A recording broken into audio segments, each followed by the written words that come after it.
This was from one of the recording sessions where Tapey jingles. Yeah, it's just loads of bells in a room going through the tape machine and on the piano, but just turned up really loud. So actually, to most people, this would sound wrong, you know, because you've got the buzz on the left ear. But that sort of just creates a nice layer with the vocals, just makes it a little bit more textural. It's almost like the artifacts you hear from a sample, bits that are still left on the record that you couldn't EQ out or cut out. Yeah.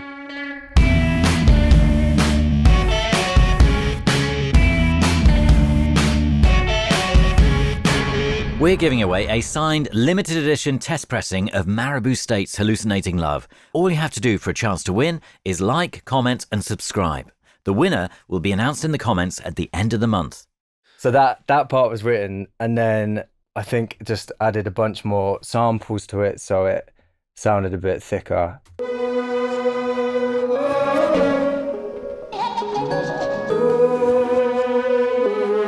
There's always this like attempt to make things sound like samples even though they're not. That's something we've done for years. Why? So, why is that? we like the sound of sampling, and it's really hard to find the samples that we want to use, or sometimes you can't clear them, or sometimes it's just more fun. Like we enjoy making our own samples. And actually it's a good segue to talk just briefly about something we do, and we did at the start of this record, and we've always done it with Jack Sibley again, is we like self-label them sound harvests. And what we do is we get together normally with a few beers, and we just get really, really experimental in the studio, and we create long recordings of the weirdest like signal paths we can think of. And we basically create our own sample library. And the whole time we're doing it, all the gains are up high, so there's noise on everything. We're even at times we'll put a mic in the room and we'll just like jingle stuff on like a table or keys or whatever, or tickle piano keys really lightly. We make everything sound really tactile and really sampled, like it's a old record or field recording. Yeah. But it's all of our synths, and it's all of our like melody choices. It's things we would do on an instrument. And then we... So this is you surrounded by all your equipment, all your instruments, and just kind of working your way around the room, just creating... Just plug that into that, and then stick but still stick in a the mic moment. Yeah. And it'll be like, right, let's pick one. We start with one instrument. Like, let's go with the Juno. We'll spend an hour, 2 hours running the Juno through pedals, through different processes, miking it, putting it through a guitar amp, then reprocessing that. And each time switching who's playing, just doing bass stuff or lead parts. And then we just create hours and hours and hours of recordings. And then we resample those bits. That's also a good example just there of, how we just like to make things feel sampled, and we'll throw in little details and sounds and textures. Can you play that again? Yeah, sure. So that... Like Chris said, he was talking about a vocal part, but then that was the approach to make it sound right, was adding all those bits in. Yeah. You know? It's almost like the artifacts you hear from a sample, bits that are still left on the record that you couldn't EQ out or cut out. Yeah. But they're all your own creations. No, I love this. This is great. So like initially it was just my vocal and then a sample of some voices. But then even then there's some reverse stuff in there. Yeah. Even in its basic form. And then there's, just to say, each track's got about 500 channels in it. They're a nightmare to get your head around. Yeah. When we're writing a tune and they're in the more earlier, less refined stages, we'll kind of fill every gap. Like we'll get bored of a section. Like Blackoak's a good example. Like that used to have an intro that was 16 or 32 bars longer, and each section had a little synth part and then a bell and then like little melody and like. But that's kind of the way when we're listening back to stuff, because we sit with these demos for so long, we start to really notice where there's space, and then we'll be like, let's put something in there, and they end up getting built up with those kind of, we call them silver sounds. They're like our little silvery sounds. They're not the main thing, but they help it shine and sparkle. And a lot of it gets culled back until the point where the parts that are in there are only the ones that we feel after listening over and over again really need to be in there. But the way they go in is very different. It could be from the sound harvest, it could be samples, it could be little mistakes. All sorts of things. I like the way that you keep coming up with phrases for different parts of what you do. Silver sounds harvest. We it's actually, really great. We joke about it with Jack in the studio, where sometimes when we're all really locked in, especially on these writing trips, we're talking in a different language, and we're like, if people heard us talking now, they would think we are like crazy. But it's the only way to communicate it, and you're like trying to get your point across. This was from one of the recording sessions where Tapey jingles. Yeah, it's just loads of bells in a room going through the tape machine and on the piano, but just turned up really loud. So actually, to most people, this would sound wrong, because you've got the buzz on the left ear.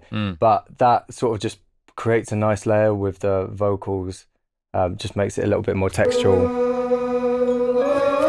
And then I think we layered it up with strings,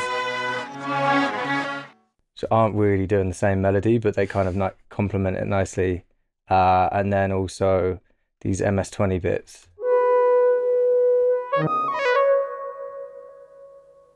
That's actually a really that sound there is a really good one to talk about, because that's specifically played for this song. Yeah, so the other bits were kind of part of the sound harvest, which could be used anywhere. Yeah, so the other stuff that Liam's talking about is more just we'll have these experimental sessions and then chop them all up, and then we can bring them in as and when. There's not any of that. There's only that tape sort of jingly part in there.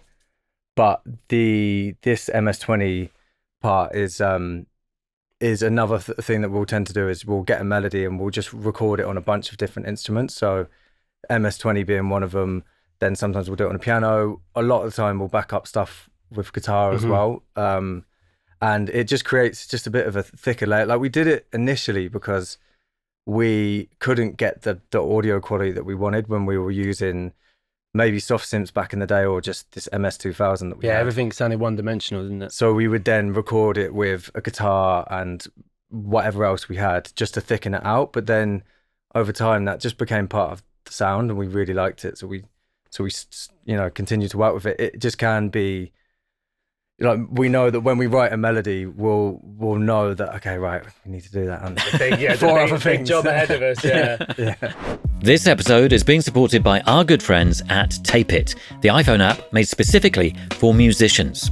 If you, like many of our guests, use voice memos, then as far as we're concerned, switching to Tape It is an obvious choice. It's free, and there are a load of features you won't find on Apple's Voice Memos app, including the ability to record straight from your lock screen, set markers, add notes, include photos of settings, and you can easily import your old voice notes, sync to the cloud, and create shared playlists with co-writers and bandmates. So head to the link below to install the app now. And if you want even more, check out Tape It Pro and use the promo code TAPENOTES to receive a whopping 20% off. And now, back to the episode.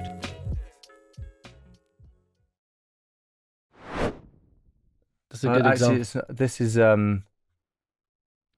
it's from the market. Oh yeah.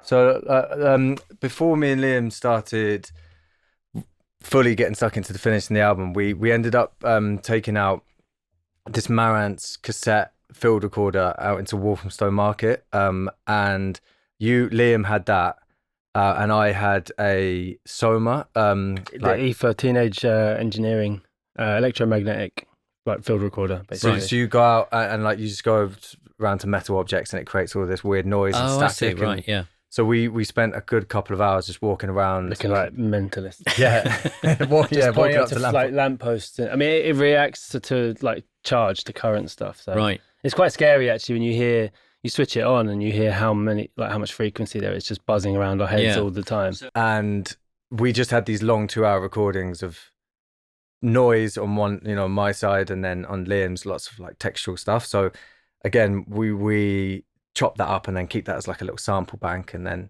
dot it throughout the record so that it has some cohesion for it.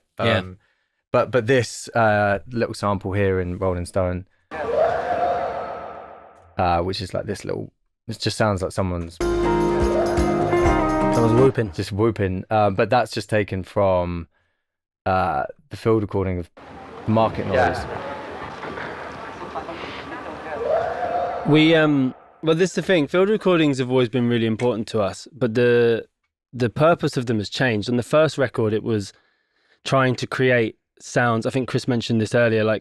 When we were in the box using VSTs and stuff, everything sounded cheap and plastic, and we didn't like it. So field recording gave us the chance to go out and capture real sounds and learn about noise and surface noise and it just gave us the texture and the tangibility we needed. And then on the second record, it was about traveling and capturing sounds. Like Kingdoms in Colour was very expansive in terms of all the influences and inspirations were drawn from our travels touring. So it was a really important tool to capture those places and bring them back into the record. But when we started Hallucinating Love, it was a tricky time. Like, it was obviously just after COVID. I think Chris wrote the first demo around February 2020. So we were right in the thick of it. And we wanted to capture some field recordings to go into the record. But I guess we just thought in our heads we were going to capture way more across the years. But we were like, let's just start. We've got the new Soma electromagnetic thing. We've got the Marantz. Like, let's go out and just capture some bits just to start that. I think we even had a list, didn't we, of like all the places we were going to go and get field recordings. But seemingly like the world remained closed for a bit, and we were quite insulated in that. And like with these field recordings, this was the only one we ended up using. And actually one of the themes of the record that started to show its face over the years was being like what it means to be at home and what it means to be British, and like just taking a look at our lives really. And like it was quite fitting in the end that we just ended up using this one field recording of a market which was down the road from where Chris lived. Keeping everything just a lot more centered around where we're from, and it not being such a big part of what I mean.